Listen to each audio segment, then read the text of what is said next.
বন্ধুরা, আমরা মিয়ানমারকে সবসময় একটা শত্রু দেশ হিসেবে জানি, যারা বাংলাদেশকে যুদ্ধের জন্য সবসময় উস্কানি দেয়। কিন্তু এর বাইরে মিয়ানমার সম্পর্কে আমরা কতটুকু জানি? বাংলাদেশের প্রতিবেশী, অথচ বাংলাদেশের অধিকাংশ মানুষই এই দেশটি সম্পর্কে খুবই কম জানেন। জানার প্রতি তেমন আগ্রহ নেই। অনেকে হয়তো এই দেশটির পতাকাকেও চিনবে না। বিশাল ক্ষেত্রফল, বিপুল পরিমাণ প্রাকৃতিক সম্পদ, মূল্যবান রত্ন ভাণ্ডার এবং সমৃদ্ধ ইতিহাস থাকা সত্ত্বেও মিয়ানমার বিশ্বের আলোচনায় তুলনামূলকভাবে অনেকটাই আড়ালে রয়ে গিয়েছে। রহস্য, বৈচিত্র্য, সংঘাত এবং সম্ভাবনায় ভরপুর এই দেশ সম্পর্কে আজকের ভিডিওতে আপনারা জানতে পারবেন। তো দেখুন, বাংলাদেশের সাথে মাত্র দুইটি দেশের স্থলসীমা আছে। তার একটি হচ্ছে ভারত আর অপরটি হচ্ছে মিয়ানমার।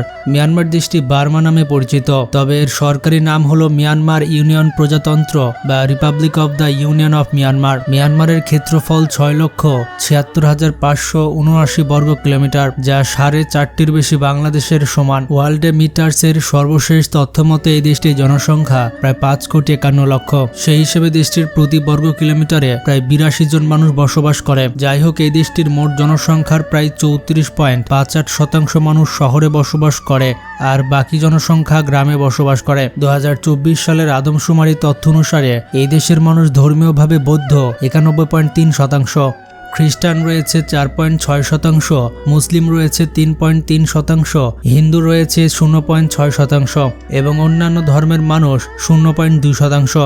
কাগজে কলমে মিয়ানমার সেকুলার বা ধর্মনিরপেক্ষতার কাছাকাছি অবস্থান দেখালেও বাস্তবে দেশটির শাসন ব্যবস্থা, রাজনীতি এবং বিচার বিভাগ চরমভাবে বৌদ্ধ ধর্ম এবং বার্মার সংস্কৃতি দ্বারা নিয়ন্ত্রিত। মিয়ানমারের সাথে বাংলাদেশ, ভারত, চীন, লাওস এবং থাইল্যান্ডের স্থলসীমা রয়েছে। দেশটির দক্ষিণ ও দক্ষিণ পশ্চিমে আন্দামান সাগর এবং বঙ্গোপসাগর অবস্থিত।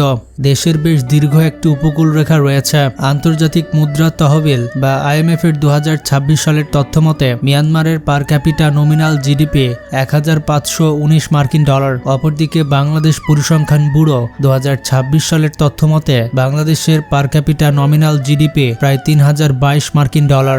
অর্থনৈতিকভাবে বাংলাদেশের তুলনায় মিয়ানমার অনেকটা পিছিয়ে পড়েছে, যেখানে বাংলাদেশের মানুষের গড় আয় মিয়ানমারের মানুষের গড় আয়ের দ্বিগুণেরও বেশি। এই দেশটিতে দীর্ঘদিনের সামরিক শাসন, গৃহযুদ্ধ, নিষেধাজ্ঞা ও অস্থিরতার কারণে অর্থনৈতিক বৃদ্ধি ব্যাহত হয়েছে, তাই তারা অর্থনৈতিকভাবে উপরে উঠতে পারেনি। গ্লোবাল পিস ইন্ডেক্স 2026 অনুযায়ী মিয়ানমারের র্যাঙ্ক 151, যেখানে বাংলাদেশের র্যাঙ্ক 117। এই সূচক থেকে স্পষ্ট বোঝা যায় যে মিয়ানমার বিশ্বের সবথেকে অশান্ত দেশগুলির মধ্যে একটি। বাংলাদেশ তুলনামূলক বেশ শান্তিপূর্ণ, যদিও বাংলাদেশের র্যাঙ্কও খুব একটা ভালো নয়। কৃষি হচ্ছে মিয়ানমারের অর্থনীতির মূল চালিকা শক্তি এবং গ্রামীণ মানুষের জীবন জীবিকার প্রধান উৎস। দেশের মোট কর্মসংস্থানের অর্ধেকই এই কৃষি খাতের সাথে জড়িত। মিয়ানমারের উর্বর মাটি এবং মৌসুমী জলবায়ু চাষাবাদের জন্য অত্যন্ত উপযোগী, যার ফলে বছরের বিভিন্ন সময়ে নানা ধরনের ফসল উৎপাদিত হয়। এই দেশটির প্রধান কৃষি পণ্য হচ্ছে ধান। একসময় দেশটি এশিয়ার বৃহত্তর চাল রপ্তানিকারক দেশগুলির মধ্যে ছিল।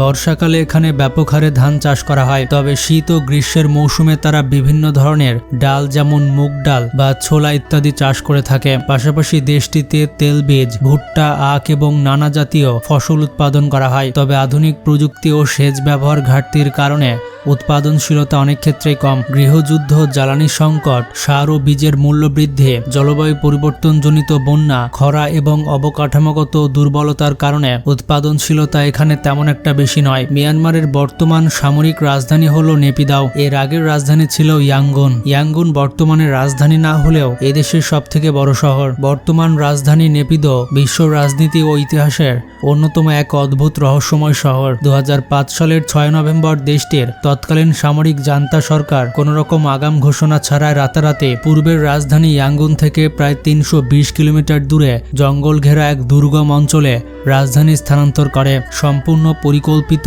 এবং আধুনিক সুযোগ সুবিধা দিয়ে তৈরি করা এই নতুন রাজধানীটি ক্ষেত্রফলের দিক থেকে বেশ বড়। নেপিদো শহরটিকে তৈরি করা হয়েছে বিশেষ প্রশাসনিক উদ্দেশ্যে, যেখানে সরকারি দপ্তরগুলি অবস্থিত। এই শহরটির রাস্তা খুবই প্রশস্ত এবং অবকাঠামো আধুনিক হলেও এখানকার জনসংখ্যা তুলনামূলকভাবে অনেক কম। এত বড় এবং আধুনিক শহর হওয়া সত্ত্বেও এখানে সাধারণ মানুষের সমাগম বা কর্মব্যস্ততা নেই বললেই চলে, যার কারণে আন্তর্জাতিক গণমাধ্যমে একে প্রায়শই ভুতুড়ে শহর হিসেবে উল্লেখ করা হয়। তবে ইয়াঙ্গুন এখনও দেশের বাণিজ্য ও জনবহুল প্রধান শহর হিসেবে রয়ে গিয়েছে, যেখানে নেপিদো কেবলমাত্র প্রশাসনিক কেন্দ্র। মিয়ানমারের অফিসিয়াল রাষ্ট্রভাষা হচ্ছে বার্মিজ। বার্মিজ ভাষাতে মিয়ানমারের প্রায় 80% লোক কথা বলতে পারেন। বার্মিজ ভাষা দেখতে ও শুনতে বেশ চমৎকার। মিয়ানমারের সরকারি মুদ্রার নাম হচ্ছে কিয়াত। বাংলাদেশের 100 টাকার বিনিময়ে আপনি মিয়ানমারে 1707 কিয়াত পাবেন, অর্থাৎ মিয়ানমারের মুদ্রা অত্যন্ত দুর্বল। এই দুর্বলতার কারণে দেশের আমদানি পণ্যের দাম আকাশ ছোঁয়া হয়েছে এবং সাধারণ মানুষের জীবনযাত্রা অত্যন্ত কষ্টসাধ্য হয়ে পড়েছে। মিয়ানমারের মুদ্রার মান কেন এত কম? সামরিক অভ্যুত্থান এবং তীব্র গৃহযুদ্ধের কারণে মিয়ানমারের উৎপাদন ব্যবস্থা ও বৈদেশিক বাণিজ্য পুরোপুরি ভেঙে পড়েছে, যার সরাসরি প্রভাব পড়েছে দেশের অর্থনীতিতে। পশ্চিমা দেশগুলোর কঠোর অর্থনৈতিক নিষেধাজ্ঞার ফলে দেশটিতে বিদেশি বিনিয়োগ প্রায় বন্ধ হয়ে গিয়েছে এবং ডলারের তীব্র সংকট তৈরি হয়েছে। এই পরিস্থিতি সামাল দিতে জান্তা সরকার বাজারকে সচল রাখতে খুব বেশি নতুন নোট বা কিয়াত ছাপাচ্ছে, যা দেশটিতে ভয়াবহ মুদ্রাস্ফীতি ঘটিয়েছে। ফলস্বরূপ নিজেদের মুদ্রার ওপর জনগণের আস্থা একেবারে শূন্যের কোঠায় গিয়ে ঠেকেছে। বিশ্বব্যাংকের তথ্য অনুসারে এই দেশের প্রায় অর্ধেক মানুষই চরম দারিদ্র্যসীমার নিচে বসবাস করছে। করাপশন পারসেপশন ইন্ডেক্স 2025 অনুসারে মিয়ানমারের স্কোর 16, যেখানে বাংলাদেশের স্কোর 24। আন্তর্জাতিকভাবে 100 স্কোরের মধ্যে যে দেশের স্কোর যত কম সে দেশে তত বেশি দুর্নীতিগ্রস্ত। এখানে 16 স্কোর নিয়ে মিয়ানমার দুর্নীতির অন্ধকার অতল গহ্বরে অবস্থান করছে। বাংলাদেশের স্কোর 24, যা মোটামুটি ভয়াবহ, তবে মিয়ানমারের চেয়ে ভালো। অন্যান্য দেশের তুলনায় মিয়ানমারের ইন্টারনেটের ব্যবহার তুলনামূলক অনেকটাই কম। মিয়ানমার বিশ্বের বৃহত্তম আফিম উৎপাদনকারী দেশ। এই দেশ বিশ্বের মোট 25% আফিম উৎপাদন করে। কিছু বছর আগেও আফগানিস্তান প্রথম অবস্থানে ছিল। যাই হোক, মিয়ানমারের আফিম উৎপাদন অঞ্চলটি গোল্ডেন ট্রায়াঙ্গলের অংশ। গোল্ডেন ট্রায়াঙ্গল হলো দক্ষিণ পূর্ব এশিয়ার একটি পার্বত্য অঞ্চল, যেখানে মিয়ানমার, লাওস এবং থাইল্যান্ডের সীমান্ত মিলিত হয়েছে। এই অঞ্চলটি দীর্ঘদিন ধরে অবৈধ আফিম ও মাদক উৎপাদনের জন্য বিশ্বজুড়ে পরিচিত। চরম অভাবের কারণে আফিম উৎপাদন দরিদ্র কৃষকদের কাছে অনেক বেশি আকর্ষণীয়, কারণ আফিম থেকে সাধারণ ধানের তুলনায় প্রায় 17 গুণ বেশি অর্থ উপার্জন করা সম্ভব। মিয়ানমারের মোগক অঞ্চলে চুনি বা রুবি পৃথিবীর সবথেকে সেরা মানের রুবি হিসেবে ধরা হয়, যা আন্তর্জাতিক বাজারে পায়রার রক্তবর্ণ বা পিজন্স বার্ড রুবি নামে পরিচিত। এছাড়াও বিশ্বের প্রায় 70% প্রিমিয়াম কোয়ালিটির জেড বা যশোদ পাথর মিয়ানমারে উৎপাদিত হয়। মিয়ানমার দক্ষিণ পূর্ব এশিয়ার অন্যতম বনাঞ্চল সমৃদ্ধ দেশ। এই দেশের মোট ভূখণ্ডের প্রায় 42% এলাকা জুড়ে বিশাল বনভূমি রয়েছে। 1948 সালে ব্রিটিশ শাসন থেকে মিয়ানমার স্বাধীনতা লাভ করে। 1962 সালের সামরিক অভ্যুত্থানের পর দীর্ঘদিন সামরিক শাসন চলে। 1989 সাল পর্যন্ত এই দেশটির নাম ছিল বার্মা। সেই বছর অর্থাৎ 1989 সালে দেশটির নাম বার্মা থেকে পরিবর্তন করে মিয়ানমার রাখা হয়। 2011 সালের পর থেকে আংশিক গণতান্ত্রিক পরিবর্তন হলেও 2021 সালের ফেব্রুয়ারি মাসে আবার নতুন করে অভ্যুত্থানের ফলে সামরিক জান্তা ক্ষমতা দখল করে নেয়। সেই অভ্যুত্থানের পর দেশে ব্যাপক প্রতিরোধ ও গৃহযুদ্ধ চলতে শুরু করে। তখন জান্তা সরকার দেশে মাত্র 21% এলাকা নিয়ন্ত্রণ করত।